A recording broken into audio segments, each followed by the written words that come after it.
My dad said I was an illiterate cleaner before I even sat down. He said it the way some people comment on the weather, casual and public, and meant to be heard. I was still holding my napkin when he added that I did not deserve a seat at this table.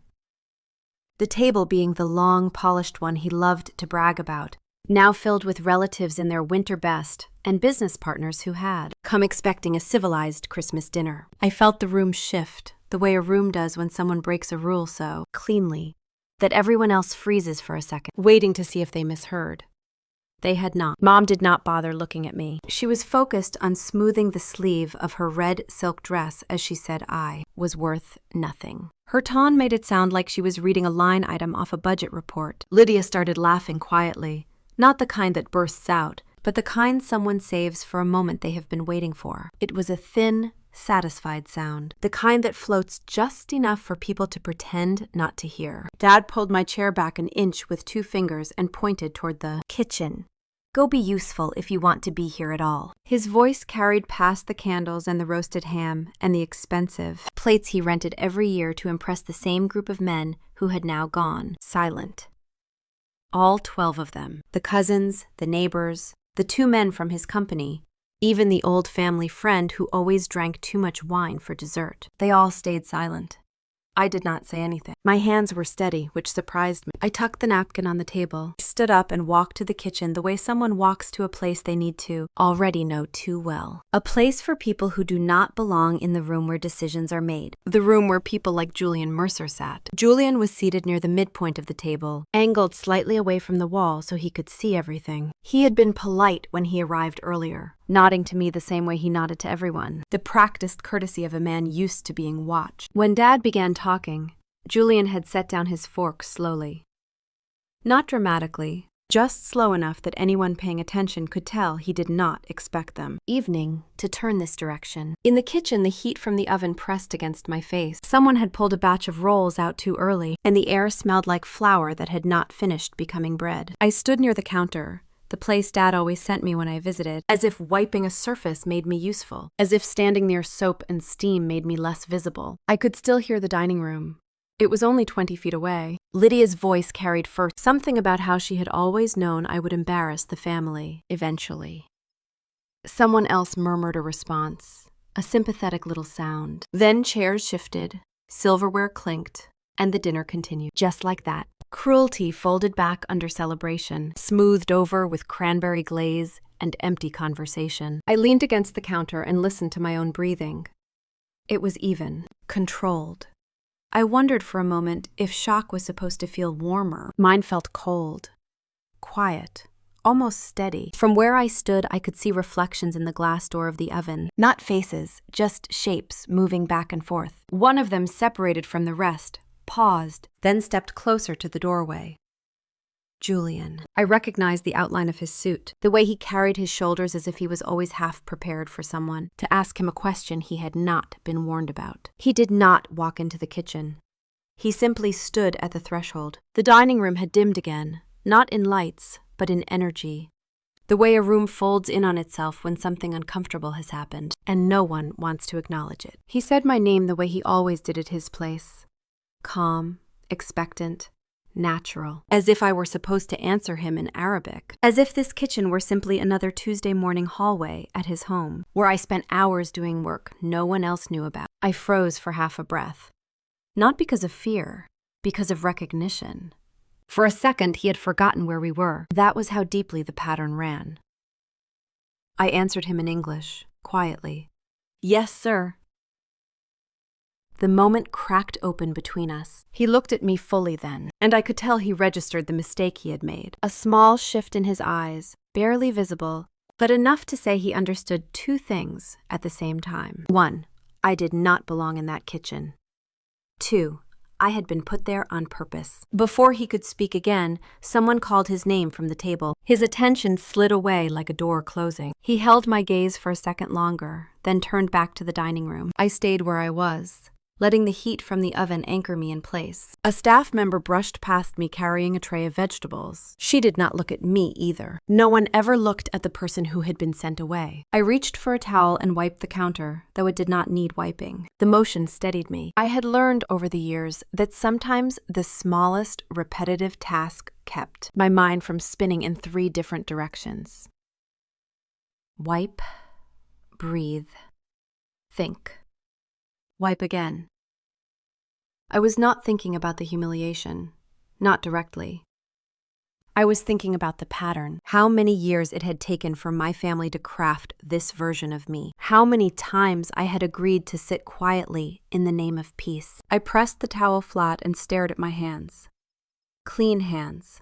Steady hands. The hands Dad said were only useful for scrubbing someone else's dirt. Behind me, I heard someone laugh a little too loudly at one of Dad's jokes. He always told the same 3 stories whenever new business associates joined us. 2 involved golf. The last one involved the time he allegedly saved his department by finding a missing contract everyone else had overlooked. A story which was mostly untrue. He did not find anything. I had. Back then I was 17 and trying too hard to make him proud. I had stayed up until 1 in the morning searching through old email archives because he had mentioned at dinner that he was stressed about losing a document. When I handed it to him the next morning, he said good and walked away. He told everyone else he had done it himself. I remember thinking that maybe he forgot I was the one who gave it to him. Now I know better. A wave of cold air slipped into the kitchen as someone opened the back door. It smelled like pine trees and exhaust. Christmas night in North Carolina always felt like winter and fall were arguing about whose turn it was.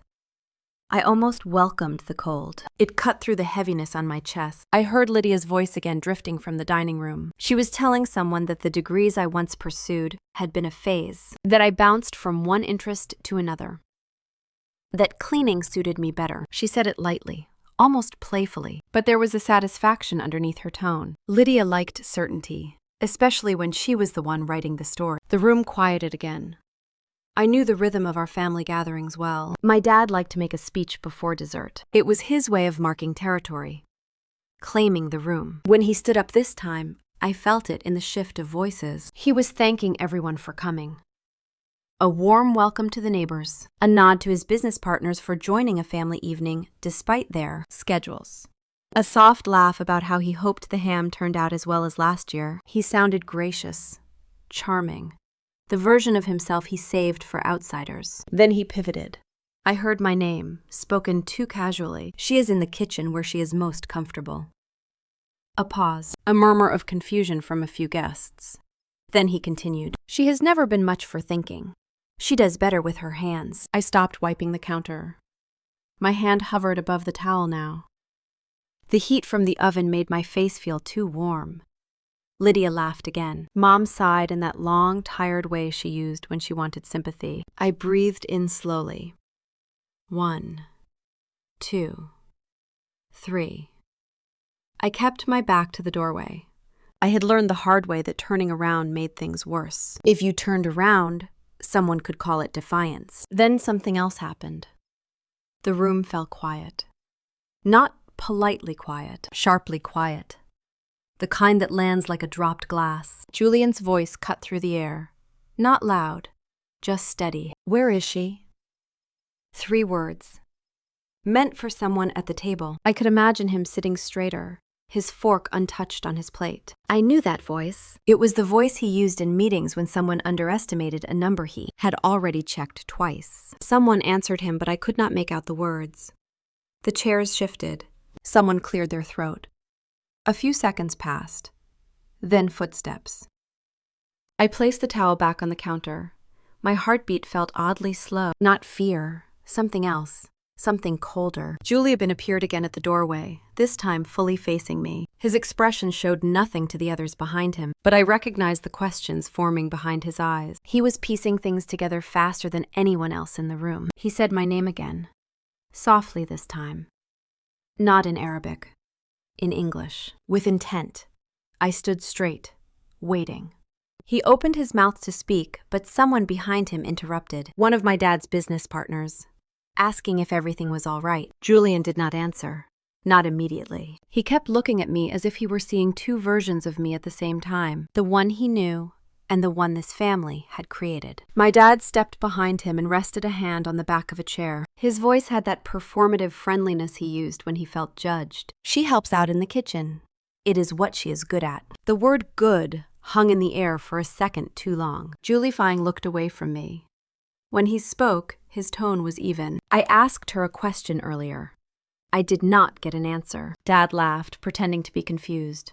Oh, that. She always needs direction. She gets lost easily. I felt the cold again, this time deeper. Someone called for dessert. Silverware clattered. The conversation resumed. But it did not recover fully. Not after that. I stayed in the kitchen, letting the noise flatten into something distant. I thought about the seat I was not allowed to have, the story they had written for me, and the truth is sitting quietly inside me, waiting. People think humiliation is the breaking point. It is not. The real breaking point is realizing you were never meant to be seen in this first place. That night, I understood something clearly. This was not just an insult. This was erased, and erasure in front of the wrong man. The part that comes next did not begin at that Christmas table at all. It began years earlier, long before anyone called me an illiterate cleaner. Back when numbers were the only thing in my life that made sense. If you want to understand why that night unfolded the way it did, you have to understand how I learned to read what other people never saw. In 2012, I was 20, sitting in a lecture hall at the University of North Carolina, Charlotte, staring at a whiteboard covered in what looked like a mess of curved lines and probability notations. Most people around me groaned when the professor started talking about applied economics. I felt something inside me settle. It was the first time I realized numbers were not abstractions. They were conversations. If you looked long enough, they told you what people planned to do before they did it. I was not a loud student. I sat in the third row from the back, took notes in cramped handwriting, and stayed after class only when I needed clarity about something that did not quite balance. My professor once said I had a strange way of seeing things, as if I was always trying to figure out the motive behind the math. I would not call it a gift. It was closer to survival. If you grew up in a family where people said one thing and did another, you learned to read patterns fast. By 2014, I could look at a spreadsheet and see an argument forming. By 2015, I understood how cash flow revealed panic long before anyone admitted it. By 2016, I was interning with a regional consulting firm, helping small businesses figure out why they were losing money. I liked problem solving.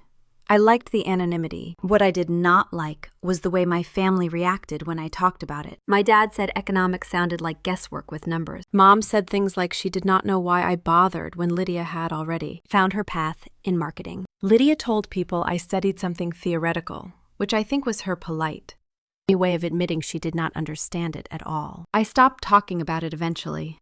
It was easier. When I graduated in 2016, I came home for what I thought would be a temporary break before applying to graduate programs. He had just taken on a new project for the family business. He said if you're here, you might as well be useful. I remember the way he handed me a stack of reports. Unceremonious, like passing someone a salt shaker. I did what he asked because back then, I still believed being useful was the fastest way to be seen. The family business operated from an office above a warehouse on the east side of Charlotte. Fluorescent lights hummed, the air smelled faintly like cardboard, and the desks were mismatched from estate sales. My workspace was a corner table next to a filing cabinet with a broken handle. Lydia's office looked like it belonged in a magazine. Glass desk, framed awards, the soft hum of an air purifier. She gave tours of her space. No one ever asked to see mine. My job was simple on paper. Build financial models, analyze risk, prepare presentations.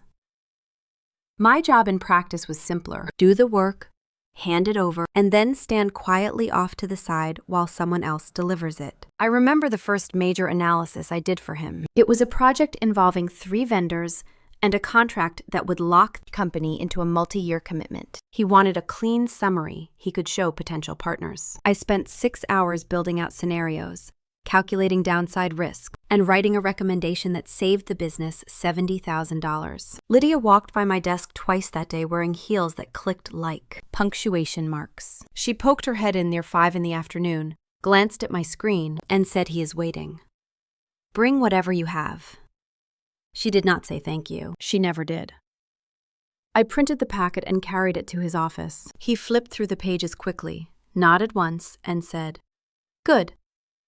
Let your sister handle the room." I opened my mouth to ask a question, something small and reasonable, but he was already walking out to the conference table where people were waiting. I followed behind out of habit and took a seat near the back. I watched Lydia pick up the packet I had printed. She did not read it before speaking. She never read anything before speaking. She talked with that bright, confident tone people mistake for competence. She gestured at the charts I had designed and explained scenarios she had not calculated. Everyone nodded. He looked proud. No one glanced toward the back of the room where I sat. After the meeting, she placed the packet on the table and walked out without picking it up. A cleaning crew would probably throw it away later. I gathered the pages and slid them into a folder. I told myself it did not matter who presented the work.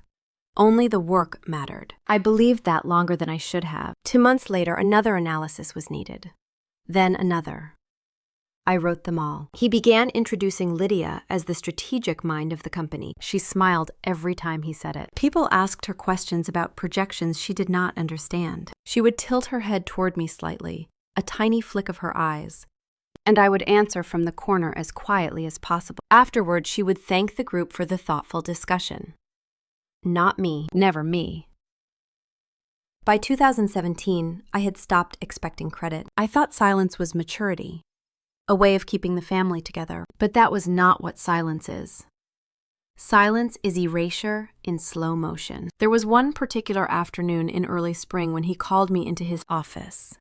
Lydia was already there, sitting in the chair closest to his desk. On the table were several printed binders prepared for a meeting with a bank. I recognized my own formatting instantly. I had spent a full week preparing those binders and had emailed them to him the night before.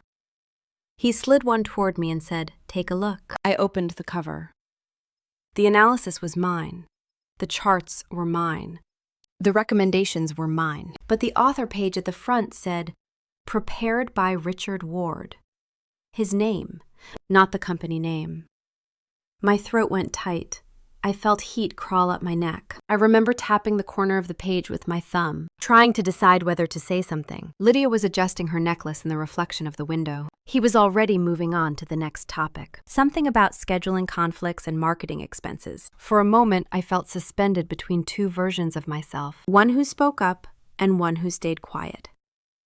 I chose the quiet one. Later that evening, I sat in my car outside the office holding the binder in my lap. The parking lot was almost empty. A few streetlights flickered. I flipped to the first chart and traced the lines with my finger. It was like looking at a ghost of myself, my work with someone else's name attached.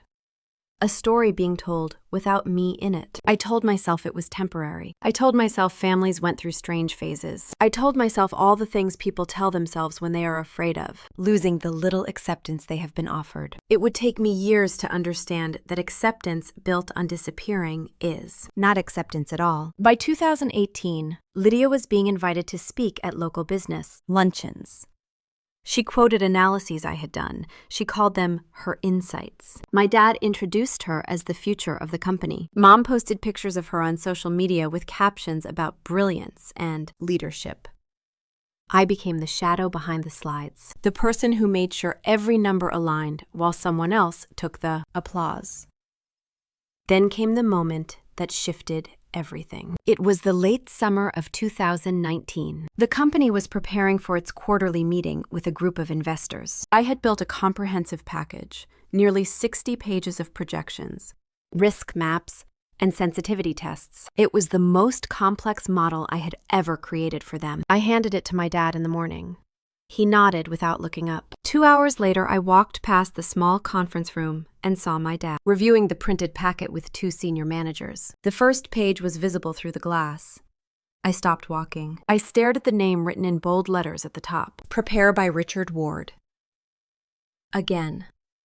Something inside me loosened, not snapped, loosened. the way rope gives before it breaks. After the meeting, he waved me in and said, "Good work, kiddo. Investors liked it." He leaned back in his chair, satisfied. I nodded. I felt something in my chest shift, like a door that had been wedged shut for years had finally started to open. That night I drove home with the windows cracked, letting the warm air press against my face. The city lights blurred past. I thought about all the times I had stayed quiet, all the times I handed over credit like it was expected, all the times I had been the invisible scaffolding holding up a story where I did not appear. I thought about how slowly erasure happens, like water wearing down stone. I pulled into my apartment complex and sat in the car long after the engine clicked off. The binder was still on the passenger seat. I picked it up and held it against my chest. An odd thing to do, maybe, but in that moment, I needed to feel something solid, something that proved I existed. Inside my apartment, I set the binder on the kitchen counter. The light above the sink flickered as it always did. I touched the cover again. That binder held weeks of thought, sleepless nights, 10 pots of coffee, and a decade of learning how to read numbers the way some people read people. It was not mine anymore. Someone else's name was on it. Someone else was being congratulated. A quiet decision settled in me that night. Not to confront anyone, not yet, but to stop expecting them to see me. To stop believing the story we were telling as a family was honest. Families hide things. Sometimes they hide the people inside them. The next morning, I returned the binder to his desk without a word. He did not look up. Lydia breezed past me in heels and asked if I could tidy up the conference room. I said nothing. She did not wait for an answer. Back then, I did not know how much that moment mattered. I did not know it would be the beginning of the end of my place in the company. I only knew one thing with absolute clarity. I was being erased. And one day, something in me was going to refuse to disappear any further. I just did not know the refusal would come in the form of a billionaire who would one day say my name in a kitchen full of people who thought they already knew exactly who I was. Back then, I was still trying to salvage a life that had already decided it no longer needed me. Leaving the family business was not dramatic. No slam doors, no long speeches. It was quieter than that.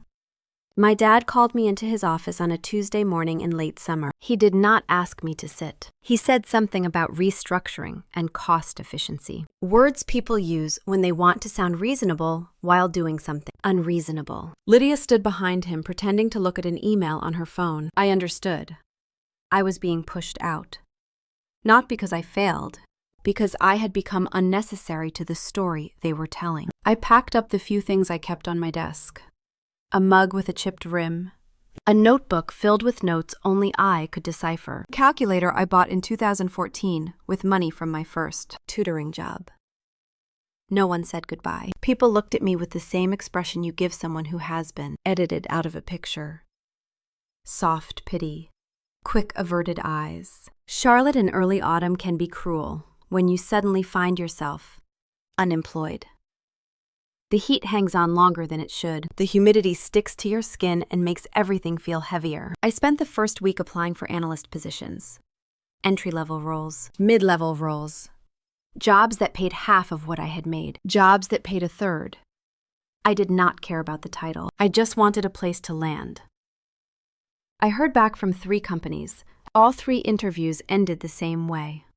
A polite smile. A nod. A sentence about appreciating my time. Another sentence about not being the right fit. I knew the pattern. Fit was a softer word for something sharper. Fit meant someone had already made a phone call. Fit meant someone had already told them I was not worth the trouble. By the time the 3rd rejection came, I was sitting in my car outside a coffee shop on East Boulevard. The sun was too bright. My phone battery was at 9%. My checking account balance was lower than I wanted to admit. I pressed my forehead against the steering wheel and let my breath fog the chrome. Space between me and the leather. That was the moment I realized something that should have been obvious. I had no network of my own. I had only ever had my family's network, which meant I had nothing now. I spent the next few days walking the Dilworth neighborhood trying to think. I walked past stores selling overpriced candles and women in designer leggings, carrying cold brew coffee. I walked past construction sites and heard people shouting over machinery. For a little while, the noise made me feel less alone. On the 6th day, I found myself standing in front of a small cleaning company on East Tremont Avenue. The sign was simple. No fancy branding. Just a phone number and the owner's name painted in blue. I stared at the door longer than necessary. I could not explain why I walked inside. Maybe because I was tired. Maybe because the idea of a job that required no explanation felt like relief. The woman behind the desk asked if I had experience. I told her I cleaned my own apartment. She laughed and said that counted. She asked if I could work evenings or mornings. I said both. She handed me a form. I filled it out. The whole process took 15 minutes. She did not ask why I left my last job. She did not ask for references. She did not ask what my degree was in. She looked at my hands and said, "People with steady hands make good cleaners." I almost cried from the simplicity of it. The pay was hourly, enough to cover rent and groceries, enough to give me a routine. Enough to let me breathe again. My first assignment was a corporate office in South End. I vacuumed floors that already looked clean. I wiped smudges off glass doors. I emptied trash cans that did not smell. At the end of the shift, I sat in my car with sore muscles and a calm mind. There is something honest about physical work. You know what you accomplished because you can see it. People think taking a cleaning job means you failed at something. They are wrong. Cleaning gave me the one thing I had not had in years. A chance to exist without being compared to anyone else. By the second month, I was assigned to private homes on rotation, wealthy clients, uptown condos, houses in Myers Park with gates taller than the trees around them. Most people barely looked at me. A few offered water. Some watched me the way people watch someone handling their expensive belongings. None of them asked who I used to be. I was grateful for that. Around that time, my sleep became deep for the first time in years. Exhaustion can do that. But it was not just the physical work. It was the absence of expectations. No one told me to fix a spreadsheet at midnight. No one asked me to make them look competent. No one erased my name from anything. There was nothing to erase. One afternoon, I was cleaning a house near the hospital when my phone buzzed. Not a call from my family. They had gone quiet. My dad did not check on me. Lydia did not send a single message. Mom texted once, a short line about hoping I was doing something productive. Then silence. I stayed with the cleaning company for almost a year. It was steady, predictable. I learned how to remove wine stains from marble. I learned how to fix streaks on stainless steel appliances. I learned that some people leave their lives in disarray and expect someone else to make it neat again. But the strangest part was this. Even while I scrubbed and polished and wiped, my mind still counted things. I would catch myself analyzing patterns in supply orders or predicting how. Often certain clients would cancel based on their past behavior. Numbers did not care that I was a cleaner now. They still spoke to me. The shift toward Julian began unexpectedly on a Thursday evening. I had been hired temporarily by a luxury staffing agency that provided cleaning services for high-profile clients during events or property transitions. The pay was better, mostly because the clients demanded spotless perfection. I remember the first night I stepped foot onto Julian Mercer's property. I did not know who he was, not really. I only knew the name on the schedule and the note that said, "Confidential, client. Large estate. Follow security instructions." The house was quiet inside, modern in a way that felt intentional rather than cold. I was assigned to the east hallway and the small office connected to it. My job was to wipe surfaces, replace a few items on the bookshelf, and polish the glass desk. While I was working, I heard a voice behind the partly open door, a man speaking Arabic into a phone. Clear, confidence, native-level fluency. I froze in place. It had been months since I heard anyone speak the language. Part of me missed it. Part of me feared it. Part of me felt something old wake up inside. I did not step closer. I did not say anything. It was none of my business. Still, I stood there with a glass cleaner in my hand, listening to a conversation about projections and timing. He said something about risk thresholds, something about regional volatility, something about the next quarter. I understood every word. My heart did something strange. Not a flutter. More like recognition. As if part of my life I thought was gone had suddenly tapped me on the shoulder. I heard him end the call. His footsteps moved farther down the hall. I exhaled. I had been holding my breath without realizing it. Later that night, as I walked back to my car, the air smelled like cut grass and late summer heat. I replayed parts of the conversation in my head. Not because of the content, because of the fluency, because someone in this city spoke a language I had buried. I sat in the driver's seat and looked at my hands. Cleaning had steadied them. Numbers had shaped them. But that night something else stirred, a bridge between who I used to be and who I had become. At the time, I did not know who the man on the phone really was. I did not know what role he would play. I only knew the sound of his voice in Arabic made something in me shift. A door is not fully open. Not yet. But it is no longer closed. A few evenings later, I was back at his place, wiping down the small pantry off the kitchen. It was lit close to the time when the whole house settled into that soft quiet where you can hear your own breath more clearly. I was reorganizing containers that had been shuffled around during the day, letting the rhythm of it clear my mind. Simple motions, simple results. No one watching. Julian had been on a call down the hall, speaking Arabic again. The tone of his voice was steady, clipped in places that told me he was tired, but still working. When the call clicked off, there was a few seconds of silence. Then I heard his footsteps, unhurried, moving in my direction. He stepped into the pantry doorway without announcing himself. That was normal. He rarely performed the little politeness rituals other wealthy clients liked to display. He just appeared where he needed to appear. He asked a question in Arabic. It was small. Something about the schedule for the cleaning crew that week and whether the side hallway would stay clear while contractors moved equipment in the morning. He asked it the way he would ask anyone on staff. He called my name the way he always did at his place, the way someone calls a person they are used to depending on for clarity. I answered before I had time to think. In Arabic, a quick explanation about how the path would be open and which entrance they would plan to use. My tone was neutral. Automatic, the same way I might answer a question about where the disinfectant was stored. He went still, just for half a second. I could feel his attention change. Not suspicious, but sharpened. He repeated the question in a slightly different phrasing. People do that when they are testing what they think they heard. I responded again, also without thinking.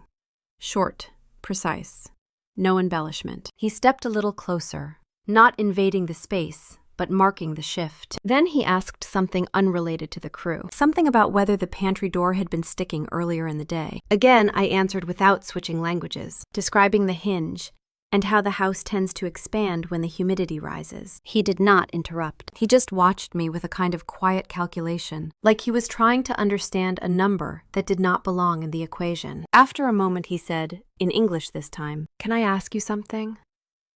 His voice was softer than usual, but not friendly, more like someone studying a puzzle. I kept cleaning because stopping would have made the moment too heavy. He gestured to the small clipboard on the counter near the fruit bins. The staff used it for notes about restocking and minor issues. He said he had been trying to get the team to write clearer notes for internal handoffs. He pointed to one written earlier that day. It was vague, written in incomplete sentences, and the meaning could have gone 3 different directions. He said he needed a cleaner version, something simple and precise, so the morning staff would not waste time guessing. Then he asked if I could rewrite it, just to make things clearer.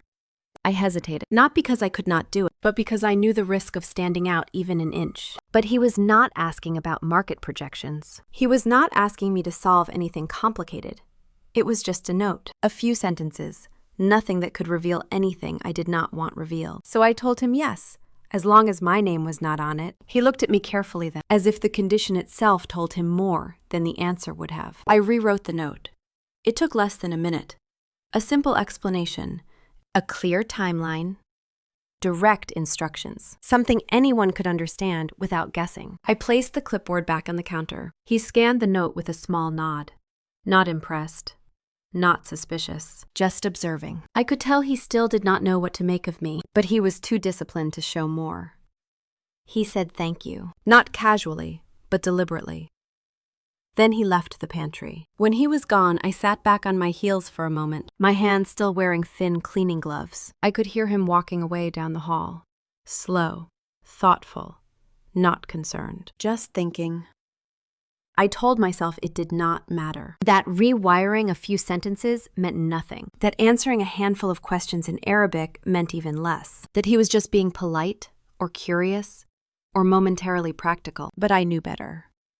People like Julian do not notice things without reason. They do not hear a language and file it away as coincidence. They do not watch reactions and forget them. What I did not know yet was how controlled his curiosity could be, how patient, how he would watch without intruding, how he would wait for patterns to repeat before forming a conclusion. At that point, though, he did not trust me, not even a little. He did not distrust me either.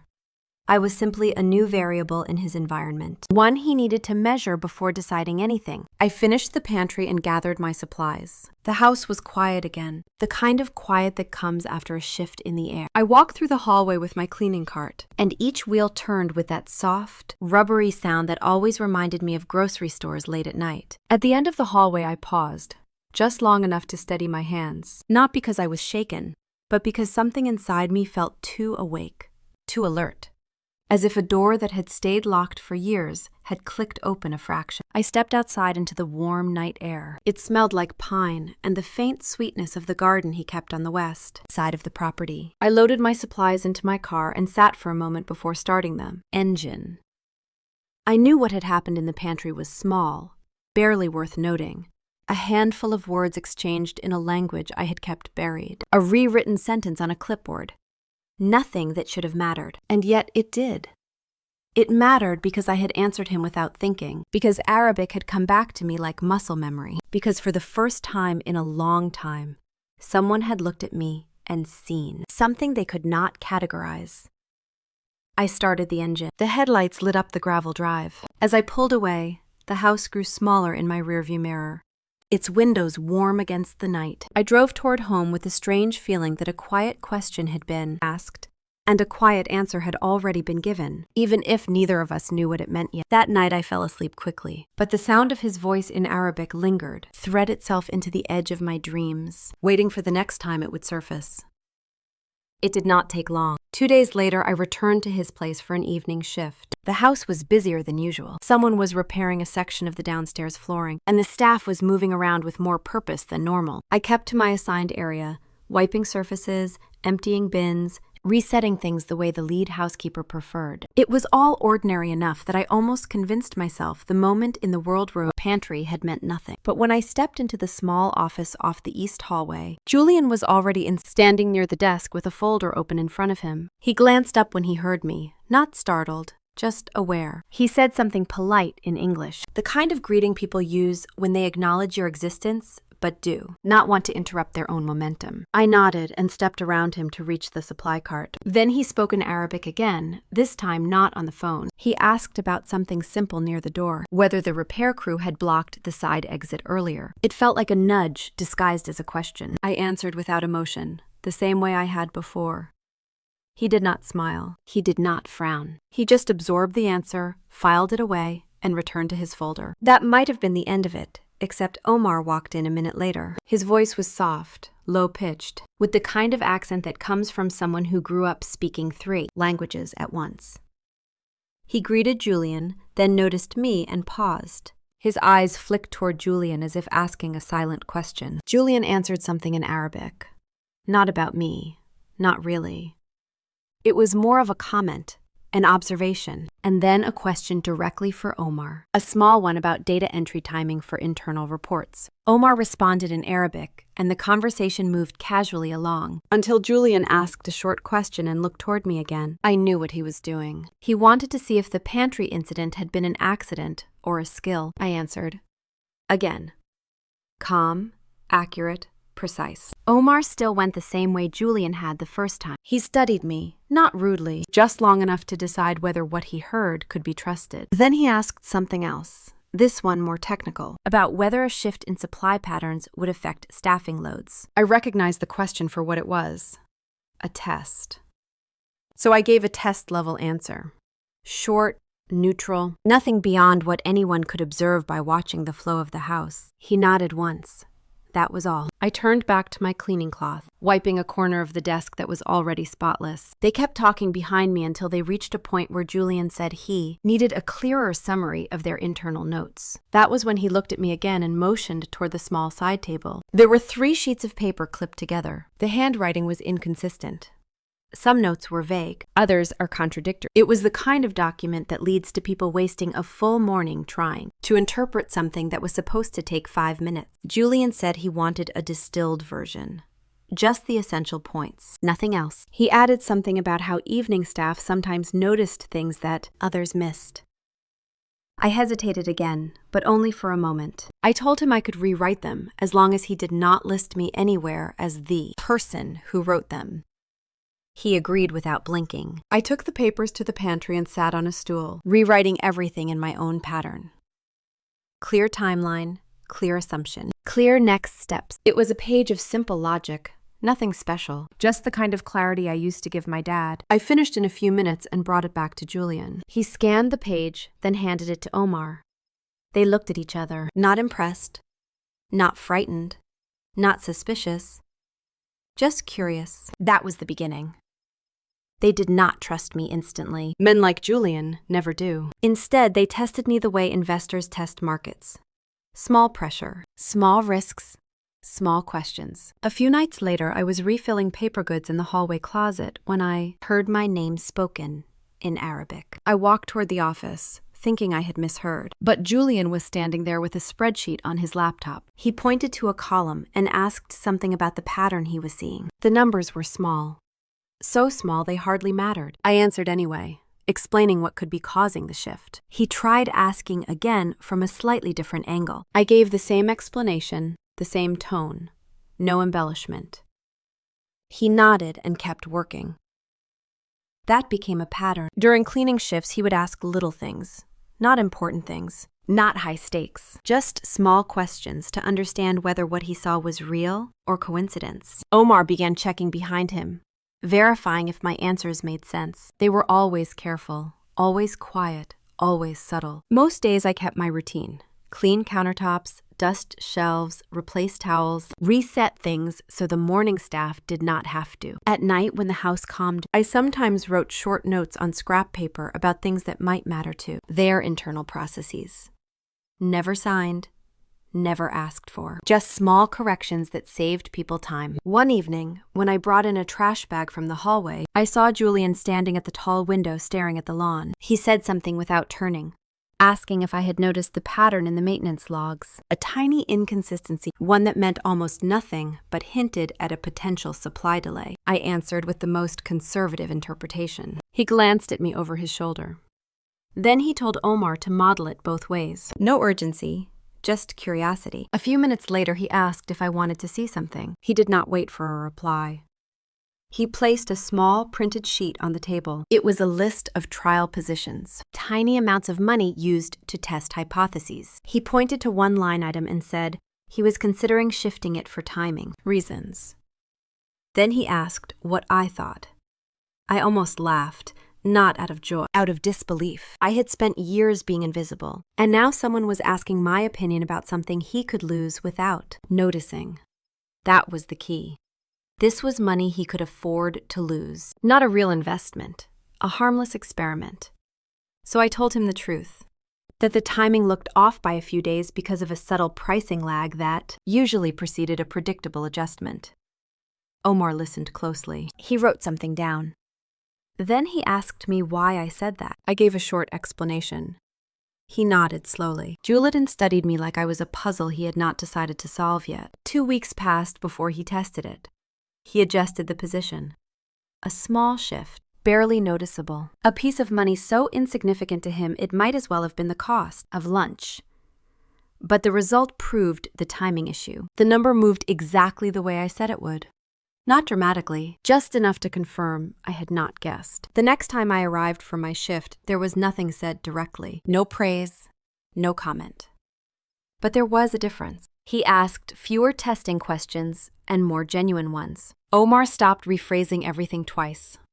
They still did not know who I was. They still did not trust me fully. But they no longer saw me as a cleaner who coincidentally spoke Arabic. They saw me as something in between.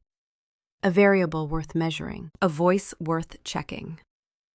It was a strange space to exist in, half invisible, half observed.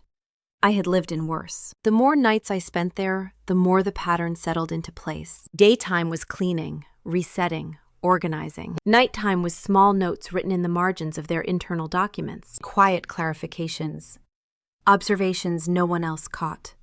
Nothing official, nothing with my name on it. I kept boundaries sharp. I never entered their offices unless asked. I never volunteered information. I never hinted at anything beyond what was visible. Sometimes, when I drove home past midnight, the city lights blurred against the windshield, and I felt a calm I had not felt in years. It was not pride. It was not valid. It was something simpler. Someone had listened. Not fully, not deeply, not completely, but enough to prove I was not imagining my own mind. One night, as I left his place, the air was cool for the first time that season. Leaves scraped softly across the driveway. When I reached my car, I paused with my hand on the door. I felt the shift again. Quiet. Slow. Certain. Not trust. Not yet. But possibility. I drove home with that possibility sitting in the passenger seat, like an uninvited guest. I did not push it away. I just let it ride along with me in silence, waiting for whatever would come next. Lydia dragged her fingernail across the rim of her wine glass so slowly it made a thin, sharp sound, like something tightening in the air. She did not look at me. She did not have to. I felt the shift happen in her before she even spoke, but the words did not come. Not yet, because what happened next did not belong to her. It began behind me, in the kitchen doorway, with a voice that had never before existed inside my parents' home. Julian said my name. Not in English, not gently, not with caution. He said it the exact way he always did at his place, in that clipped, focused tone he used when he needed clarity. Then he followed it with a question in Arabic, a real question, one he had clearly carried with him all day, still turning in his mind even as he sat in someone else's holiday dining room. For a full second, my body forgot where I was. My hands were covered in dishwater. I was holding a damp towel. My family was behind me in the dining room. But the moment his voice touched the air, I was back in that hallway. Back beside the glass desk, back in the calm rhythm of answering without thinking. So I did what I always did. I answered him. In Arabic. Quietly.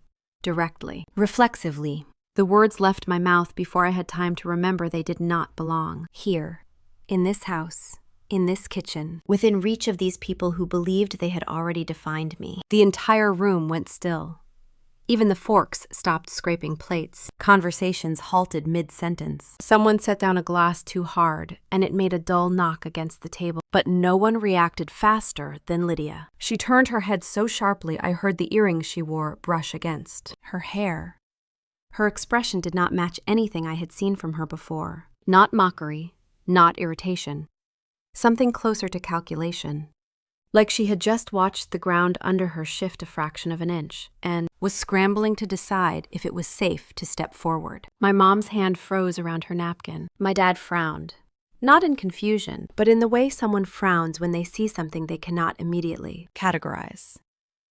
He did not say my name. He didn't ask what had been said. He simply stared at me as though I had malfunctioned in front of him. But the strangest reaction came from the guests. A few of them glanced toward the kitchen, then toward each other, polite confusion flickering across their faces. They recognized Arabic. They did not recognize it coming from me. I felt the shift ripple outward like a quiet shockwave. Not loud, not dramatic, just precise enough to hit every person in that dining room. Julian stepped fully into the kitchen then, as if only just realizing what he had done. His posture changed slightly, not embarrassed, not defensive, just aware. He looked directly at me, not past me the way my family often did. He asked a second question in English this time, softer, as if giving me a chance to reorient. But the damage was already done. His presence had rewritten the air. The kitchen felt smaller. The house felt colder. My role felt suddenly unstable, as if I were standing on a platform that had been supported only by their assumptions, and someone had finally kicked the first support beam out from under it. Behind me, I heard someone at the table whisper something under their breath. A soft, "What was that?" followed by a quick hush. My mom stood halfway from her chair before sitting back down, unsure of the correct reaction. My dad cleared his throat once, long and low, preparing himself to regain control of a room he had built entirely on hierarchy and predictability. Julian did not seem to notice any of that. Or maybe he did. Maybe he noticed everything, but he did not apologize for speaking to me. He did not explain why he had done it. He simply asked his question again, the way someone does when the conversation is far more important to them than the environment around it. This time I answered him in English. His eyes flickered just slightly with recognition. Not of me exactly, but of the adjustment I had made. The awareness that I understood context well enough to shift languages when needed. It was the kind of recognition that had nothing to do with hierarchy and everything to do with competence. A kind of recognition my family had never offered me. I saw Lydia's jaw tighten as she watched him speak to me. Not flirtation, not interest, not warmth, just the simple act of addressing me as if my mind existed. She could not stand that. I stepped slightly to the side to give him room near the counter. He moved as if he belonged there, completely unconscious of the tension he had ignited. He rested a hand on the edge of the counter while waiting for my response. The same casual position he used at his place. Familiar. Automatic. The way someone positions themselves around a person they are used to. Consulting. He had forgotten where we were. That was the truth of it. He had forgotten that in this house I was not the quiet person who rewrote notes and clarified patterns. I was the girl my dad had announced did not deserve a seat at the table. The girl my mom said was worth nothing. The cleaner Lydia sneered at. He had forgotten. But my family did not. And the silence that followed was so heavy, it seemed to bend the edges of the workroom. A waiter leaned in to refill a guest's glass and froze when he sensed the tension. Two cousins who had been laughing earlier went silent. Someone dropped a piece of silverware, and the clatter was louder than it should have been. Then I heard a slow exhale from the dining room. Not mine, Lydia's. It was the sound she made when she realized a story she had spent years constructing had just sprung a leak. She looked at me like she was seeing a ghost. Or worse, a survivor. My dad finally forced out a brittle laugh, the kind used to dismiss something you do not want to understand. He said something meant to minimize the moment, but his voice lacked conviction. My mom's smile was tight and thin, already cracking around the edges, but nothing they did could change the fact that the room had seen it, heard it, felt the shift. I placed the towel down and stepped back because there was nowhere to move. That did not feel like retreat. Julian noticed the tension then. Truly noticed it, and a subtle crease appeared between his brows. He looked from me to the dining room, then back again, putting pieces together with an efficiency that made my stomach tighten. He said something gentle, quiet enough that only I heard it. A small apology for interrupting my work, for pulling me into something I had not asked for. I nodded once, but the dining room was still watching. All of them. Every single person. I heard my name again. This time not from Julian, but from the table. Lydia's voice, sharp, controlled. Too controlled. She called my name like a warning. I turned toward her slowly. Her expression was not anger, not confusion. It was fear.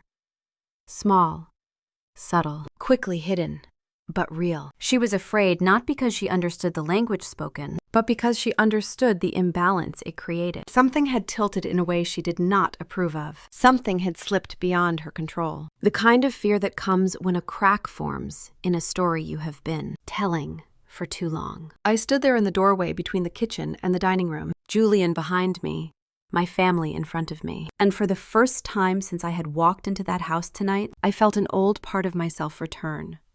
Not pride, not triumph. Recognition of who I used to be, of who I had been forced to become, of who they had pretended I was. The room remained silent long enough that even the candles seemed to burn, louder. Then Lydia spoke again, her voice thinner now, strangled by the sudden need to regain control. She asked me something pointless, something she already knew the answer to. just to reestablish the hierarchy. But the attempt was too late. Julie Vane watched her with the same calm interest he used when reading a chart that did not quite align, and Lydia, for the first time in her life, looked unsure of her footing. I held her gaze for a moment. Just a moment. Long enough to see the precise instant she realized something had shifted in a way she could not name. That was where the night changed course. And that was where I stood, suspended between two versions of myself, listening to the quiet unraveling of a story that had never been true in the first place. Lydia's face was still tight with that thin, stretched fear when the air in the dining room shifted again, as if the whole house took a breath it did not want to release. I stayed in the doorway for a moment longer, trying to steady myself, when Julian spoke behind me in a level tone that carried farther than he probably intended. He said he would return to the table.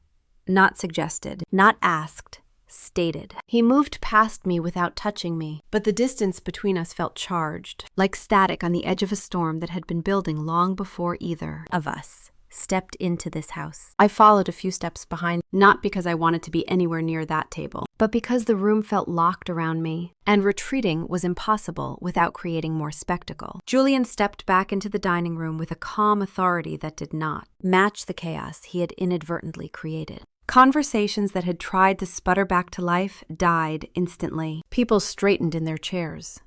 Someone set down a fork in slow motion. My dad cleared his throat in that way he always did when he felt control slipping. He forced a smile and started to say something about too much wine and holiday excitement. But Julian did not give him the chance. He placed his hand lightly on the back of his own chair, looked directly at my dad, and said something no one at that table expected to hear. She has been working with me for years. The room went silent in a way that felt physical, like the sound had been sucked out of the air. My mom blinked, twice. Lydia's mouth opened slightly, then closed, then opened again, as if her mind could not compute what she had just heard. My dad sat back, shoulders stiff, eyes narrowing not in confusion, but in disbelief that someone dared introduce a story he did not script. I stayed near the doorway of the kitchen, unable to move forward and unwilling to step back. Julian spoke again, this time with the patient clarity of someone accustomed to explaining complex things to people who misinterpret the obvious. He said my name. Then he said I had been supporting his internal assessments and logistics processes for a significant period of time. He did not raise his voice. He did not embellish. He did not look to me for confirmation. He made a statement of fact. Omar, who had been sitting near the middle of the table, nodded once. A small gesture, but it sliced through the disbelief like a blade. People looked at him because he had that presence. The silent advisor, whose endorsement carried weight, even without a title, displayed on his chest. My mom's fingers tightened around the stem of her wine glass. My dad leaned forward slightly and asked in a strained voice if Julian meant, "She helps with your cleaning staff." It sounded desperate, thin, like someone trying to shove an entire collapsing structure back into place. Julian shook his head. "No, not cleaning," he said. "Analysis work, internal planning, risk interpretation." The silence deepened. Someone coughed quietly. A guest at the far end put down their silverware with a small clink. Lydia stared at me as if I were a stranger who had walked into her home, wearing her clothes. Julian continued, still calm. He explained what he meant. Not fully. Never fully. But enough. Enough that the room understood my role had been more than wiping down surfaces and replacing towels. Enough that they grasped the implication that he trusted my judgment. Enough that they realized I had been functioning in a space none of them knew existed. Then he mentioned something that pulled the last bit of breath from the room. He said I had identified early signals in the 2024 market movements, signals he had initially dismissed because they came from an unexpected source. A small smile flickered at the edges of his mouth.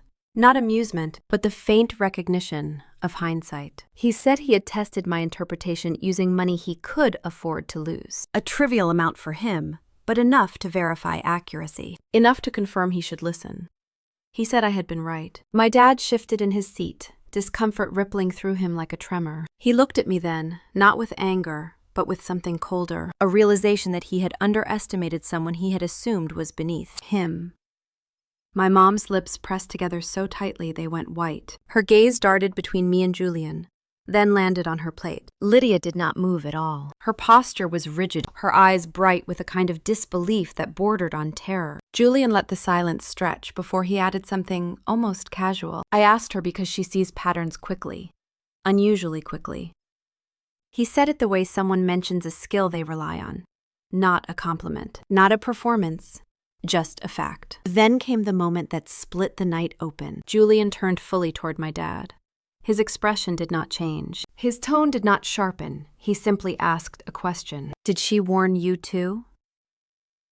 My dad froze. He did not blink. He did not breathe for a second. He just stared at Julian, as if the question itself was an accusation, because it was. It was not about markets. It was about all the times I had tried to tell him something he did not want to hear. All the times I had placed data in front of him that he had ignored. All the times I had spoken with clarity only to be dismissed because of the words came from me. Dad swallowed once, hard. He opened his mouth to speak, but nothing came out. The muscles in his jaw shifted as he searched for a version of the truth that would not make him look careless, or petty, or foolish. There was none. My mom looked at him, her face tight with the kind of pressure people feel when they know their partner has walked into a trap they set for themselves. But she did not rescue him. She stayed silent. Lydia tried to speak, but her voice cracked on the first word. She covered it with a cough, but the damage was done. Everyone heard it. Omar, who rarely spoke in public settings, looked directly at my dad and confirmed that the signals I identified aligned with early discussions in their internal strategy team. That was not entirely true. I had been the one who first mentioned them, but his phrasing was intentional. He was giving Julian the weight of corroboration, but also giving me cover, a courtesy I did not expect. My dad finally found his voice. It came out low, defensive. He said something about not recalling specifics, about how the timing had been unclear, about not wanting to take unnecessary risks during a period of instability. His words stumbled. They contradicted each other. He sounded like a man trying to build a staircase while falling down it. Julian did not respond to the excuse. He simply tilted his head and studied him. That quiet, analytical stare was more devastating than any accusation, because silence forces truth to stand alone. My dad's gaze flicked toward me. For the first time in my entire life, I saw something in his eyes I had never seen before. He did not understand me. Not even a little. He had built an entire narrative of who I was, and now a stranger had stepped into his home and cracked it open with 2 sentences. My mom finally spoke. A soft, brittle sound. She said she had never heard me talk about markets or analysis work before. It was meant to be a dig, but it came out hollow. Someone at the far end of the table muttered something like, "Clearly you should have." It was quiet, but not quiet enough. My dad stiffened. Lydia whispered something to herself, too low for anyone else to hear. Her fingers trembled when she lifted her glass. Julian did something subtle then. He looked toward me again, not for confirmation, not for support, just acknowledgement, as if he were mentally repositioning me into the correct category. Not a servant, not an employee, not a ghost. Competent person, a category my family had never once allowed me to occupy. The dining room stayed suspended in that unbearable quiet, every emotion raw and exposed on the table, next to the untouched dinner plates. My dad tried to pull himself together. He straightened his jacket. He forced his breathing to slow. He attempted a smile that failed halfway. But what he did not realize was that a single question had already undone him. Did she warn you too? He could not answer it honestly without admitting he had dismissed me. He could not lie without making himself look foolish in front of powerful guests. He was trapped between pride and truth. And for the first time in my life, I was not the one cornered. The tension grew sharper, pressing against the walls, pressing against the people, pressing against the story my family had spent years manufacturing. And that was where the night balanced itself. Right at the moment before someone finally said what could not be unsaid, a chair scraped lightly against the floor. Not dramatically, Not loud, just enough for everyone to hear it. It came from the left side of the table, where the clients and guests my dad had invited were seated. These were not people who came for family bonding. They were there because my dad wanted to impress them, because Ward Logistics needed them, because these dinners were his stage and his leverage. The man who moved his chair was Gregory Shaw, a contract attorney who specialized in transportation law. Tall, quiet, with the kind of calm expression that made everything he said sound like a formal decision. He was not family. He had no interest in family drama, but he had been listening. He leaned slightly toward the woman sitting next to him. She was one of the potential partners for a major agreement my dad had been chasing for months. I saw Gregory whisper something to her. A few whispered words, nothing more. She blinked. Once. Twice. Then her face tightened with the kind of thoughtful caution people get when they hear information they cannot ignore. My dad noticed. Of course he did. He leaned forward, smiling in that way he reserved for maintaining control of a room. But Gregory did not return the smile. Instead, he said something in a low voice that everyone around him could still hear. He mentioned concern about a liability clause in the contract Ward Logistics was negotiating. He did not state it as a criticism. He stated it as an observation. A quiet one, precise. The kind that changes the shape of a room without raising its volume. I felt the air shift again. A ripple that went through the guests first, then spread to the family, then reached the edges of the house itself. My dad stiffened. He forced a light laugh, attempting to turn the comment playful. But Gregory continued, his tone steady. He said he had noticed inconsistencies in the proposal presented earlier that month. Things that did not match the public projections. Things that made the contract look riskier than advertised. I closed my eyes for half a second because I knew exactly which inconsistencies he meant. I had flagged them 3 months earlier in a report I had written in plain language so my dad and Lydia could not misunderstand. They nodded politely. Nodding was their version of listening. Nodding was how they pretended my work mattered before discarding it. My father tried to redirect the conversation toward positive metrics. He gestured with his hands as he spoke, a habit he had when he needed to appear confident. But Gregory did not interrupt him. He simply waited until my dad finished, then quietly asked if the internal analysis had been updated since the new market conditions began forming in mid-year 2024. Silence. The kind of silence that signals an answer without requiring anyone to speak. My mom looked down at her plate. Not out of embarrassment, out of resignation. She knew my dad had not updated anything. He had never updated anything without someone pushing him, and I had stopped pushing long before leaving the company. One of the younger associates at the far end of the table shifted, uncomfortably. Beside him, the potential partner cleared her throat and folded her napkin slowly, the way people do when they decide to step away from a conversation before it becomes a liability. She said she needed to excuse herself for a moment. Her tone was polite, but the meaning was razor sharp. She was withdrawing, not loudly, not angrily, just withdrawing her presence. The same way investors quietly remove themselves from a deal they no longer bring. Trust. My dad watched her stand. His smile faltered, then it disappeared entirely. Gregory took a sip of his water. Calm. Detached. He did not intend to embarrass anyone. He was simply unwilling to ignore legal risk. That was his job. It had always been his job, and tonight he had done it openly. Because the moment Julian questioned my dad, the illusion of authority at that table had already cracked. Lydia leaned forward, her voice too bright as she tried to reassure the guest. She said the company had conducted recent reviews and everything was aligned with current market conditions. It was the kind of vague statement people make when they hope no one asks for proof. Gregory asked for proof. He asked if the review had included cross-referencing the supply chain, disruptions flagged in early quarter. He asked if the rate adjustments had been recalculated based on the revised projections. Then he paused, looked briefly toward me, and said something that landed like a stone in water. Because if she noticed it, he said, others have too. It was not praise. It was not valid. It was truth spoken without an agenda, and it struck the table with the quiet force of inevitability. My dad opened his mouth twice before any sound came out. Finally, he said the review was ongoing, not complete. not finalized, just ongoing. His voice quivered around the edges. The potential partner did not sit back down. Instead, she stepped aside and began speaking softly with another guest, someone who had arrived with her. Their faces shifted from interest to caution, then from caution to distance. Then they both walked toward the foyer in polite retreat. People do not need to declare their decisions out loud. Some decisions are made in the simple act of not returning to the table. When people stop nodding, they are already leaving. That was the first moment I watched my dad feel the consequences of ignoring something that had been placed directly in front of him.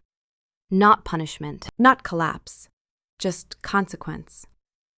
Cold, quiet, precise. The kind of karma that does not require anger to be effective. The room had changed. The energy had changed. The story my family had been selling for years no longer held its shape. Without the constant nodding of guests, without the practiced admiration, without the performance of success, the truth sat plainly on the table. Ward logistics did not crumble. No one shouted. No one accused anyone of wrongdoing. But the loss of image was immediate and irreversible. For people like my dad and Lydia, image was currency. Reputation was leverage. Tonight, both slipped out from under them in silence. My mom leaned back slowly, her fingers tracing the rim of her glass as if grounding herself. She did not look at me. She did not look at my dad. She looked at the empty seats where the partners had been sitting. That was where the damage was. Not in public humiliation. Not in family conflict. In the subtle shift of external perception. People at the table began watching my dad with a new kind of caution, the kind people use when evaluating whether someone is still worth aligning with. The kind that tells you power is starting to leak from the edges. My dad's face turned a shade paler. He wiped his forehead with his napkin. He asked if anyone wanted dessert. No one answered. I stayed in the doorway, still half in the kitchen, my hands resting against the frame. I did not move. I did not speak. I did not comfort anyone. For the first time in my life, I was not being asked to fix anything. Lydia glanced toward me again, her expression rigid, her eyes bright with something sharp and defensive. She knew the shift was connected to the moment Julian asked that question. She knew the silence afterward had not been in my dad's favor. And she knew the legal concern Gregory raised was something I had mentioned months before. She had dismissed it then, just as my dad had. Now someone with authority had validated the exact risk I had pointed to. The room did not know the details. They did not need to. All they needed to see was the pattern.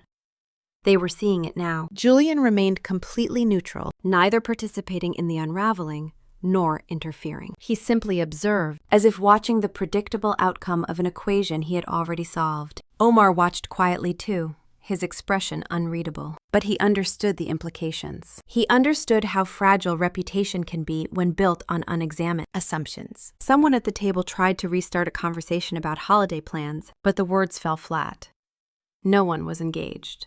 No one laughed. No one seemed able to pretend anymore. That was the moment I realized something important. My family was not falling apart. They were being seen accurately. There is a difference. They were losing the one thing they valued more than love or loyalty or truth. They were losing the belief that other people admired them. Image. That had always been their currency. And tonight, the value of that currency dropped sharply. Karma does not always arrive loudly. Sometimes it walks into a room, takes a seat, and waits for everyone to notice the shift in temperature. I stood quietly, letting the weight settle. Julie Vane glanced at me once, subtle, almost unintentional. I did not look away. I held the moment as still as I could because something inside me knew this was not the climax. It was the preface.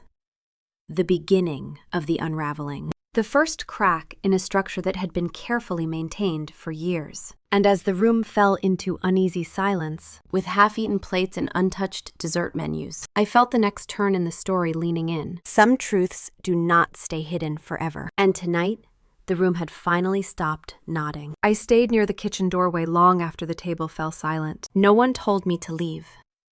No one told me to stay. People avoided looking at me, the way you avoid looking directly at something that forces you to confront yourself. It would have been easier if someone yelled. Anger I could handle.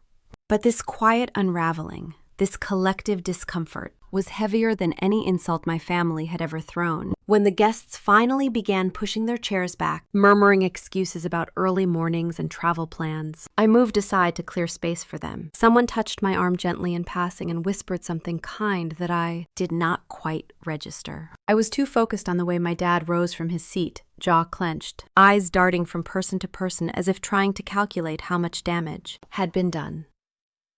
He did not come toward me immediately. Instead, he walked to the foyer with one of the partners who had stayed behind just below, long enough to avoid being rude.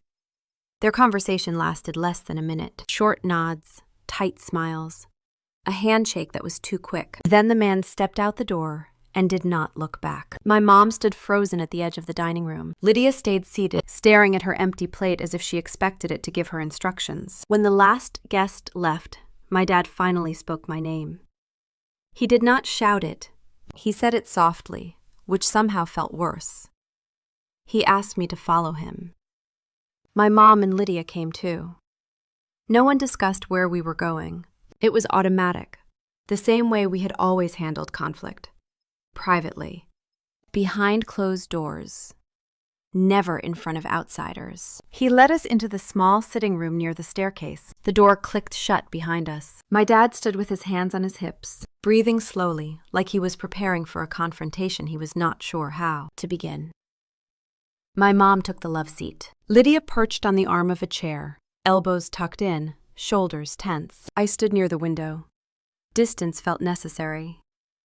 My dad cleared his throat. I waited. He finally said he did not understand why I had not told them everything earlier. His voice hovered between disappointment and accusation. He said it like I had betrayed the family by withholding something important, as if he had ever wanted to know anything I was capable of. I reminded him that I had told him, over and over, not about Julian, but about the signals, the patterns, the inconsistencies, the same things he had dismissed because they did not come from the daughter he valued. He shook his head, already rejecting the memory. He accused me of twisting things, of making him look foolish in front of people he respected. He said I should have given him clarity. I told him he never wanted clarity. He wanted confirmation. Those are not the same thing. My mom leaned forward, her voice softer than his but no less pointed. She said families need to rely on each other. She said trust was important. She said it as if she were the one who had been betrayed. I almost laughed.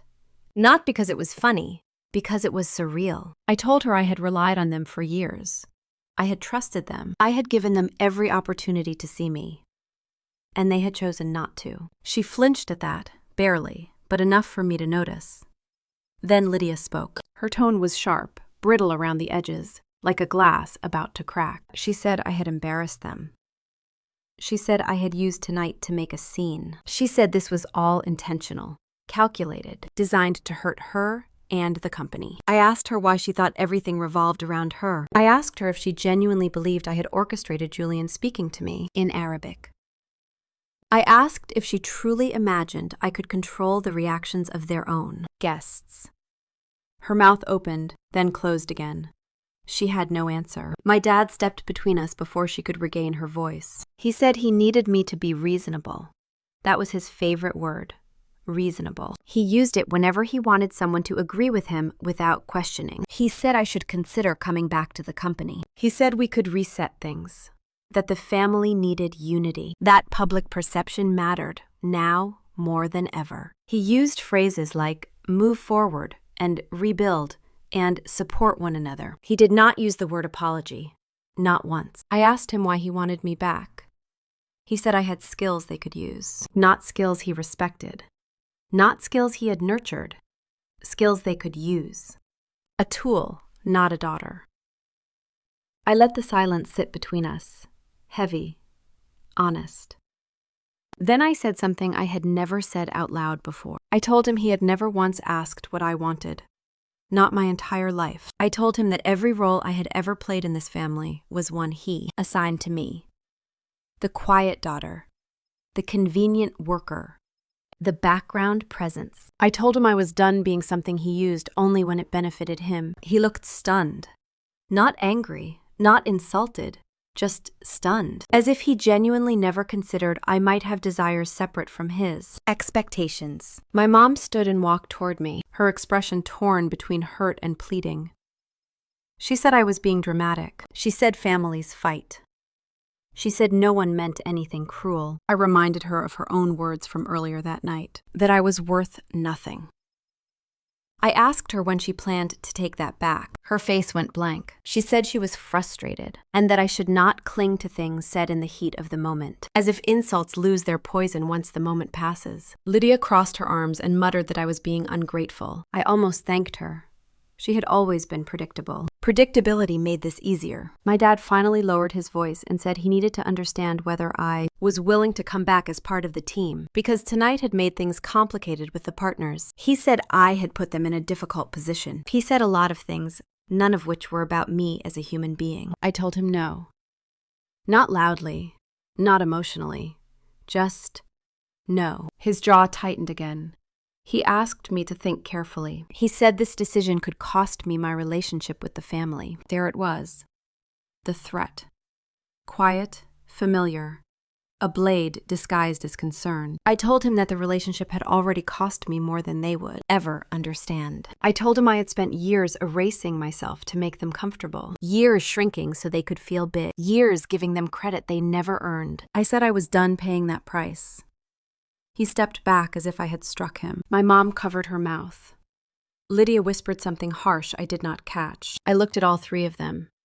My family. People I had once tried desperately to please. People I had once believed I needed. I realized then that walking away was not about revenge or proving something. It was about refusing to stay in a life that demanded I disappear. I told my dad I hoped the company recovered. I told my mom I hoped she found peace. I told Lydia nothing. She would not have heard it anyway. Then I walked to the door. My dad called my name once. Not tenderly, not angrily, just a raw sound, heavy with disbelief that I would actually leave. I kept walking. The hallway felt longer than usual, as if the house wanted one last chance to pull me back. The smell of holiday spices lingered in the air. Candles flickered in the foyer. My coat hung neatly on the rack where I had placed it when the night was still, young and predictable. I put it on without rushing. When I opened the front door, the cold air hit me full in the face. The driveway was quiet. The neighborhood was still. I heard laughter from a house across the street. Real laughter. Uncomplicated. I stepped outside and let the door close behind me. Not once did I turn around. Not once did I look back at the house where I had spent so many years trying to be seen. The night air was sharp as I walked toward my car. My breath fogged lightly in front of me, for the first time in a long time. The weight on my chest felt like it belonged to the past, not the present. And that was the moment I understood what walking away would cost me. Everything I once believed I needed, and nothing I needed now. I drove home that night with the heat on high and the radio off. Some moments are too loud for music. The road from my parents' house back to Charlotte felt longer than usual. And the lights along Providence Road blurred slightly, not from tears, but from a kind of sensory fatigue. It had been years since I allowed myself to imagine leaving them behind. Now that I had, the air in the car felt strangely clean. When I pulled into my apartment lot, I sat for a minute with my hands still on the wheel. The building lights reflected off the windshield. Nothing dramatic happened. No revelation. Just a quiet understanding that my life had shifted in a way that would not reverse. The next morning, I woke before my alarm. My body felt heavy, but my mind was startlingly clear. I made coffee and stood by the window while the sun lifted through the trees. This was my new beginning. Not loud, not triumphant. Real. Julian called around 9. He rarely called early unless something mattered. His voice had the usual calm confidence, but it held an undercurrent I had not heard before. Something close to concern. He asked if I was all right. Not professionally, personally. I told him I was fine. It was partly true. He said he wanted me in his office that afternoon. There were things he wanted to discuss. His tone told me it was more than work. When I arrived, Omar was already waiting. He gave me a nod that felt less like a greeting and more like an acknowledgement of what he had witnessed the night before. Juliet motioned for me to sit. The room was bright with floor-to-ceiling windows that overlooked the city skyline. It felt too open for the heaviness I carried inside. Julian took his seat opposite me. He studied me for a moment, the way he had the first time he realized my notes were not luck. Then he asked if I wanted time off. I almost laughed, not because the idea was ridiculous, but because it was unexpectedly kind. I told him I did not need time. I needed direction, something to move toward. He nodded once. Then he told me about a new project he wanted me to lead, not assist, lead, a long-term analysis initiative focused on the energy markets. He said he trusted my instincts more than almost anyone he had worked with. For a moment, I could not speak. Not because I doubted myself, but because no one in my life had ever said something like that without an agenda tied to it. I accepted, calmly, quietly, the way I handled everything important. The weeks that followed settled into a rhythm. My days were filled with spreadsheets, small strategy sessions, long discussions with Julian and Omar, quiet hours spent reading market indicators, and unexpected pockets of satisfaction. I was working at my full capacity again, not half speed, not hidden, not waiting for permission that would never come. The nights were different. Some evenings I felt relief. Others felt hollow. Even when you walk away by choice, there is a kind of mourning that settles in the bones. A family is not easily discarded, even when they have spent years discarding you. People in Julian's circle began treating me differently too. Respect where there had once been dismissal. Curiosity where there had once been indifference. A few asked polite questions about Christmas dinner, but I learned quickly that the business world has a quiet way of spreading information without needing to repeat it out loud. Ward logistics did not collapse. I did not expect it to. Families like mine rarely fall in dramatic ways. They erode. Slowly. Quietly.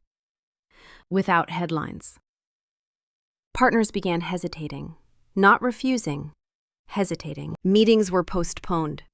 Contracts took longer to finalize. Questions were asked about leadership stability and internal communication. Nothing that would ruin them. Everything that would remind them they were not untouchable. My dad tried calling twice in the first month. I did not answer. He sent a message asking if I would consider having dinner. He said we should clear the air. He did not mention an apology. My mom sent a shorter message a week later. She said she hoped I was eating well. That was all. No acknowledgement. No humility. Just a sentence that sounded like habit rather than love. Lydia never reached out. I did not respond to any of them. Spring arrived earlier that year. Charlotte bloomed in soft pastels. I moved into a new apartment closer to downtown. Nothing extravagant, but full of light. I bought new dishes, new towels, and small things that marked a fresh start. I took long walks on weekends, letting myself enjoy the quiet. It felt like learning to breathe again after years of shallow air. One afternoon in early April, Julian invited me to join him on a flight to Houston for a meeting with potential partners. He said he wanted them to hear from the person behind the analysis, not the assistant, not the anonymous hand, the person. On the plane, he looked at me with a thoughtful expression and said he had not expected them, Christmas dinner, to unfold the way it did. He said he had sensed tension in my family, but did not understand the depth of it until that night. I told him I was not embarrassed. Not anymore. He said he knew. Then he said something I did not expect. He said that sometimes the only way people learn who you are is when you stop. Trying to make yourself small. I sat with that for a long time. The meeting in Houston went well. They asked sharp questions. I answered all of them with clarity. One of the men at the table nodded slowly halfway through and said something that stayed with me. He said I had a way of explaining complicated things without making people feel dumb. The compliment was simple. It meant more than he knew. On the flight back, Julian told me he wanted to expand my role. He said he saw a future for me beyond advisory work. He said he thought I had leadership in me. Real leadership. The kind that could build something lasting. I did not answer right away. I let the words settle. They felt like a new language, one I was finally ready to learn. In May, I attended a conference in New York with Julian. It was the kind of event my dad had always chased invitations for. Large panels, polished speakers, Private dinners where deals were hinted at through long pauses and carefully chosen phrasing. People greeted Julian warmly. A few recognized me from articles mentioning his team. My name was printed in the program booklet, first and last. That small detail felt like a quiet victory. On the second night, a woman from a major firm approached me and said she admired my work. She said she wished she had taken a similar path. I almost corrected her, almost told her my path was far from smooth, but I stopped myself. My story no longer needed their disbelief to be valid. June brought more projects, more meetings, more rhythm. And then, without warning, another message from my dad. He said he was proud of me. He said he wanted to talk. He said the company was reorganizing and he would like my perspective. I stared at the message for a long time, not because I was tempted, but because it revealed exactly what I already knew. Nothing had changed. They still saw my value only when it served them. I deleted it. By August, the distance no longer hurt.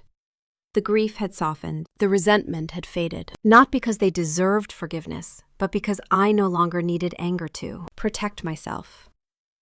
I had built something real, something earned, something independent of their permission. That was the revenge I never planned. The kind that did not require cruelty or confrontation, just the truth. Truth lived out loud. One day in early September, I stood in Julian's office by the window while he reviewed a report I had finished.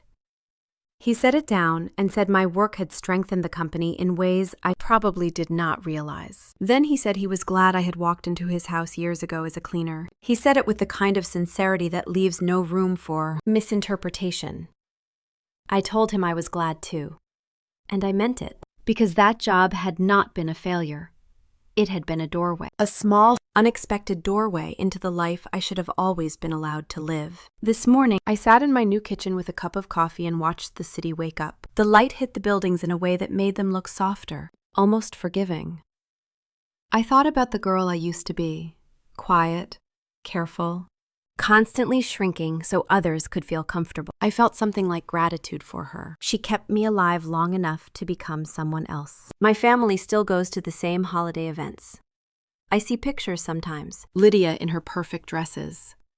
My mom smiled without smiling. My dad shakes hands with the same confidence that has begun to crack around the edges. No one mentions me. That used to sting. Now, it feels like relief. My value exists whether they acknowledge it or not. My worth does not disappear because they refuse to see it. Some things shine whether or not someone points a spotlight at them. I have learned that the revenge that lasts is not humiliation or exposure. It is becoming the person you were never allowed to be and living that truth without apology. If you have ever been told you were too much or not enough for your own family, remember this: silence can be power, and truth can be the loudest revenge. Tell me in the comments what integrity means to you and where you are listening from.